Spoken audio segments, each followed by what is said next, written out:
na katika dinari mzima ya Kiambu. Meanwhile, poverty levels and cultural beliefs have been attributed to the high number of teenage pregnancies and female genital mutilation cases in Meru and Laikipia counties.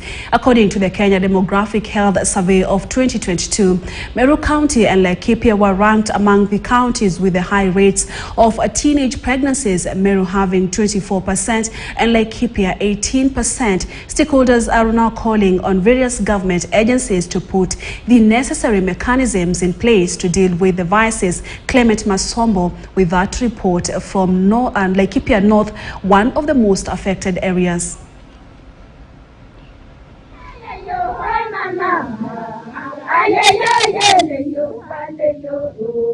Laikipia County is home to a number of pastoralist communities who still hold on to many traditions and cultural beliefs, some of which have turned out to be retrogressive and a threat to the young generation, especially girls in the communities. Laikipia County has the highest number of teenage pregnancies and FGM cases. The county reports at least 3,000 cases of teenage pregnancies every year. Dr. Helen Gathongo, the executive director at One More Day for Children Kenya, a safe house for girls who have fled their homes due to some of these practices, says the situation was good until COVID-19 hit the country. The prolonged drought has aggravated the situation, she adds. The situation has been okay. We have been improving through advocacy, rescue, empowerment till until COVID-19 hit us. Monica, not her real name, is a victim of an early marriage and incest. She was barely 10 when her family married her off to an elderly man from her community. Nilikuwa napeanwa, nilikuwa mdogo sana. Sikuwa nimejazia 10 years, nilikuwa na 9 years ama 8 years nikatoroka. She ran to the area chief's home, which she thought was a safe haven. The chief took her back home. Kaenda hiyo site, nikampata chief wa huko, nikamwambia nataka kwenda shule, juu nilikuwa nataka kupeanwa. Akaniambia akanirudisha nyumbani. The local administration and men in the society are partly to blame for playing a role in abating the vices in the community. The culture has the biggest part here. And it is because most of them are still, they hold their culture dearly. Na shida ile inasumbua watoto, nafikiri ni hii mila ambayo wengine wamezoea. Kuna mtoto hapa hata akiwa na miaka 9, 10 anapata mtoto kidogo tu, tena kusoma muda kidogo anapata ingine. This is a closed community that people believe in issues of cases, so issues of maybe reporting may be difficult. In Laikipia North, girls have been forced to seek refuge at One More Day for Children, whose directors say the population of girls keeps growing, a clear indication that there is an upsurge in the number of cases. Yet, a good number goes unreported. Laikipia North has always been having issues to do with girl child, and mostly FGM, child marriages, and saburu bidding.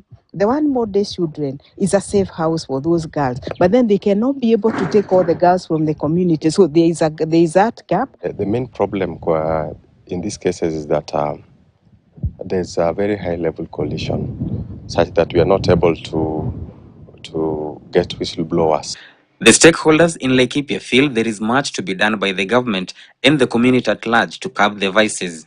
So I'm seeing a lot of money being pumped in other sector, but not survivors. So survivors, sometimes we have to do a lot of work. That's why we have the counselors here, because sometimes they feel like they did something bad to run away. There's no motivation when it comes to the government side. Population na watoto, young teenage mothers, iko kubwa sana. Hawa tumeleta tu ni wale tu kidogo karibu. So iko juu sana upande wa wasichana.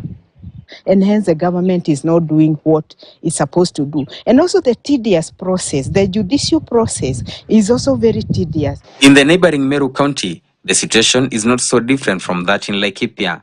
According to the Kenya Demographic Health Survey report of 2022, Meru County has the highest number of HIV and AIDS cases, teenage pregnancies, and gender-based violence. Na katika Meru, tuko vibaya kwa mambo hayo yote matatu. Ukimwi uko juu, hasa hata kwa vijana. na mimba za mapema vile ilivyosema Kenya Bureau of Statistics ziko juu. Alafu hii gender based violence pia iko juu.